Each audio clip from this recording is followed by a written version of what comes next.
Friend, welcome to Ankit tips में। ठीक है ना दोस्तों, तो आज अपन लोग देखते हैं कि टाइफाइड से क्या क्या दिक्कतें होती हैं। क्योंकि अब लग चुकी है गर्मी, तो गर्मियों के दिनों में टाइफाइड ज़्यादा देखने के लिए मिलता है। तो देखते हैं टाइफाइड के क्या क्या लक्षण होते हैं, ये किस वजह से होता है दोस्तों, और इसकी कितनी स्टेजें होती हैं। ठीक है, और थोड़ी बहुत इसकी डाइट भी देखते हैं कि इसमें खाया क्या जाता है। ठीक है, जो घरेलू उपचार रहता है वो भी थोड़ा बहुत देखते हैं। ठीक है, सबसे पहले ये देखते हैं कि टाइफाइड होता किस वजह से। टाइफाइड होता है बैक्टीरिया की वजह से। ठीक है, अब कौन से बैक्टीरिया से होता है? सलमोन्ना सल सालमोन्ना टाइफी। किस वजह से होता है? सालमोन्ना टाइफी इस बैक्टीरिया से होता है। अब देखते हैं इसके क्या क्या लक्षण होते हैं, क्या क्या इसके सिम्टम देखने के लिए मिलते हैं। सिर में दर्द हो सकता है। ठीक है ना, सबसे पहला लक्षण हो सकता है सिर में दर्द। पेट में दर्द, पेट भी फूल सकता है। ठीक है, और थकान और कमजोरी महसूस हो सकती है। तनाव भी महसूस हो सकता है और थकान भी महसूस हो सकती है। मांसपेशियों में भी दर्द हो सकता है, जो अपन की मसल्स रहती हैं इसमें भी दर्द हो सकता है। और भूख भूख में भी कमी आ सकती है। जी भी मचल सकता है, मतलब उल्टी वगैरह भी आ सकती हैं। भूख में कमी भी हो सकती है। और कब्ज या डायरिया, ठीक है, कॉन्स्टिपेशन या मतलब लूज मोशन की समस्या भी इसमें हो सकती है। ठीक है, अब देखते हैं अपन लोग कि इसकी स्टेजें कितनी होती हैं और कौन कौन सी स्टेज में क्या क्या दिक्कत होती है। इसकी कितनी स्टेजें होती हैं? 4 स्टेज होती है। ठीक है ना, अब देखते हैं अपन लोग पहली स्टेज में क्या दिक्कत होती है। पहली स्टेज में टाइफाइड के मरीजों को कुछ शुरुआती लक्षण महसूस होते हैं। क्या होते हैं? कुछ शुरुआती लक्षण महसूस होते हैं, जैसे सूखी खांसी, आलस और सिर दर्द। इसमें बुखार भी आ सकता है। क्या? बुखार भी इसमें आ सकता है और नहीं भी आ सकता है। अगर बुखार आता भी है तो शरीर का तापमान सामान्य से बहुत ज़्यादा नहीं होगा। ठीक है ना दोस्तों, अगर बुखार आ भी सकता है तो जो टेम्परेचर रहता है वो ज़्यादा हाई नहीं हो सकता है, नॉर्मल ही टेम्परेचर रहेगा। ठीक है, अब देखते हैं इसकी दूसरी स्टेज क्या होती है। दूसरी स्टेज ये होती है कि टाइफाइड की इस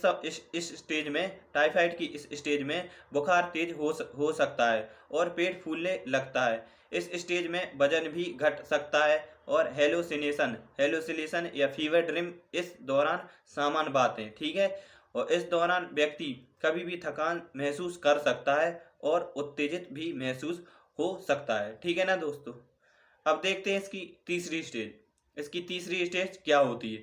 इस स्टेज में चीज़ें गंभीर होने लगती हैं। आंतों में गंभीर चोट पहुंचने से एब्डोमिनल पेन भी हो सकता है, एब्डोमिनल हेमरेज भी हो सकता है, और एसिफिलाइटिस या दिमाग में इन्फ्लामेशन भी इंक्रीज हो सकता है। व्यक्ति डिहाइड्रेट भी हो सकता है, जिस कारण डेलिरियम की तीव्रता बढ़ सकती है। ऐसे में व्यक्ति को उठकर बैठने में, अकेले खड़े होने में या चलने में समस्या आने लगती है। ये इसकी तीसरी स्टेज होती है दोस्तों। अब देखते हैं इसकी चौथी स्टेज क्या होती है। टाइफाइड की इस स्टेज में बहुत तेज बुखार आ सकता है, बहुत तेज बुखार होता है। ठीक है, इसमें अन्य स्वास्थ्य समस्याएं भी आने लगती हैं, जिनमें गंभीर इन्फेक्शन हो सकता है, यानी संक्रमण हो सकता है। किडनी भी हेमरेज हो सकती है, निमोनिया भी हो सकता है। ठीक है, और पेनक्रियास में इन्फ्लामेशन या सूजन भी हो सकती है, और मेनिंजाइटिस की समस्या भी इसमें हो सकती है। चौथी स्टेज और तीसरी स्टेज ज़्यादा घातक मानी जाती है। ठीक है ना दोस्तों, अगर आप लोगों को ये समस्या हो रही है तो अपने डॉक्टर के पास जाएं, डॉक्टर से सलाह लें, डॉक्टर जांच कराएगा और इसमें ट्रीटमेंट भी शुरू करेगा। ठीक है ना दोस्तों, इस चीज़ में लापरवाही नहीं करनी चाहिए, क्योंकि बहुत ही खतरनाक बीमारी मानी जाती है जी। ये दोस्तों के टाइफाइड कितने प्रकार के होते हैं। ठीक है, अब सबसे पहला सामलीना टाइफाइड। क्या होता है? समीलानी टाइफाइड। ठीक है, यह सबसे सामान्य टाइफाइड प्रकार होता है और इसके कारण जो बैक्टीरिया होता है वो सल्मोनेला टाइफाइड होता है। इसके लक्षण बुखार, पेट दर्द, उल्टी, पसीने पसीने का आना इत्यादि हो सकता है। ठीक है ना दोस्तों, अब देखते हैं दूसरा प्रकार। इसका दूसरा कौन सा प्रकार होता है? इसका पैराटाइफाइड। इसमें जो बैक्टीरिया होता है सल्मोना पैराटाइफी, इसमें सल्मोना पैराटाइफाइड के कारण हो सकता है।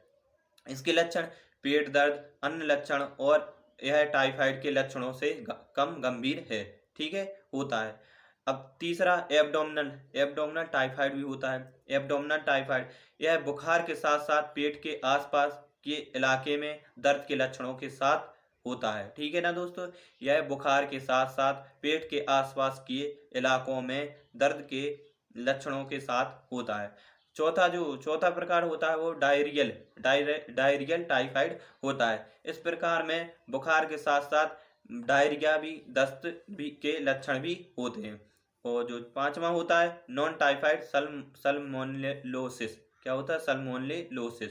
ठीक है, यह एक और प्रकार का सल्मोनेला बैक्टीरिया के कारण होने वाला संक्रमण है, जिसमें बुखार, पेट दर्द और दस्त के लक्षण होते हैं। ठीक है ना दोस्तों, ये इसके प्रकार होते हैं। जो कितने प्रकार के होते हैं?